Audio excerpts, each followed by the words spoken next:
We're often told that the Mughal Empire's greatest achievement was its policy of religious tolerance. But what if that's not the real story? What if we've been missing the actual point this whole time? So, when we talk about the Mughal Emperor Akbar, right, the story usually goes one of two ways. You've got Akbar, the great unifier, the champion of tolerance. And he's usually seen as either this kind of secular hero who was just born centuries too early, or he was just a really clever politician, a pragmatist, just doing what he had to do to hold his empire together. And this is the common story you'll see pretty much everywhere, that his policies were all about political necessity. He was a Muslim ruler in a majority Hindu land, so of course he had to make nice with his subjects to stay in power. Makes sense, right? It seems pretty cut and dry. But here's the thing, that's maybe just a tiny piece of the puzzle. The real story, the much bigger, more fascinating idea, is hidden in just two Persian words, sulh equal. And this phrase, it's the key that unlocks a whole philosophy, something that goes way, way beyond just politics. All right, so let's dig in.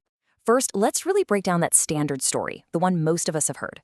Because, look, it's a good story, but it's built on some really specific assumptions. I mean, you open any history textbook and you see the same list, right? Akbar's greatest hits. He made marriage alliances with powerful Hindu nobles. He got rid of the pilgrimage tax on non-Muslims. He even scrapped the jizya, that big tax specifically for non-Muslims, and he brought Hindu leaders right into his government. It all looks like a very clear strategy, doesn't it? So it's easy to connect the dots and say, okay, these were just really smart, practical moves to keep the peace. A policy of appeasement, basically. But that whole idea rests on one huge assumption, that this policy was created to solve that specific problem of Hindu-Muslim relations. But what if it wasn't? What if it came from somewhere totally different? Okay, to really get what's going on, we have to look at the phrase itself, sulh-e-kul. We've got to decode it. Because these aren't just random words. They have a very deep history, and Akbar's court knew exactly what they were doing when they used them. So let's take the first word, sulh. Now, this word wasn't new at all. In Islamic law, it was a pretty standard concept. It means something like mediation or reconciliation, finding a peaceful settlement instead of a harsh court judgment. But here's the key part. Its main purpose was to end fights among Muslims. Then you have the second word, kul. And this is the real game changer. It's a simple word. It just means all, or total, or universal. But when the Mughals stuck it onto the end of sulh, well, they totally blew up the original meaning. So you see what's happening? This is so important. Akbar and his chief advisor Abu al-Fazl, they weren't just pulling this idea out of thin air. They took a familiar concept for sorting out fights inside the Muslim community and turned it into this huge, universal ideology for how the entire state should run for everybody. Which, of course, leads to the big question. Who exactly was this all, in peace with all? If this wasn't just a policy aimed at Hindus, then who was it for? And the answer? Well, it's way bigger than most people think. So let's test this theory. If the policy wasn't mainly a strategy to manage the Hindu population, where did it really get put to the test? Where did the rubber meet the road? Well, there's this really dramatic incident back in 1587 that shows us exactly what this policy was about, and it had nothing to do with Hindu-Muslim tension. Nope. It was a violent hate crime, a conflict that exploded between two different sects of Islam. Okay, so here's the story. There was this guy, Mullah Ahmad, a Shia scholar at the court, and he was, let's just say, not shy about criticizing Sunnis. And his words really, really got under the skin of a young, fiery Sunni guy at court named Mirza Fulad. So what happened next was shocking. Mirza Fulad ambushed Mullah Ahmed and killed him. And this is where it gets fascinating. Akbar, who was a Sunni himself, didn't just let it slide. He made a huge public statement by having the killer executed.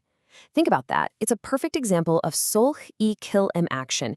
It wasn't about taking sides. It was about keeping the peace between all groups, even between warring Sunni and Shia factions.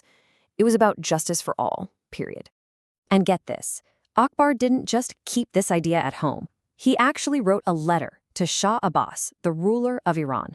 Now, in Iran at the time, the state religion was Shia Islam, and there was a lot of persecution of other groups.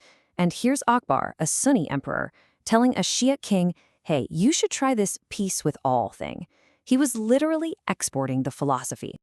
But here's where it gets even deeper. Sulh-e-kul wasn't just a clever political strategy to stop people from fighting. It was a full-blown philosophical commitment.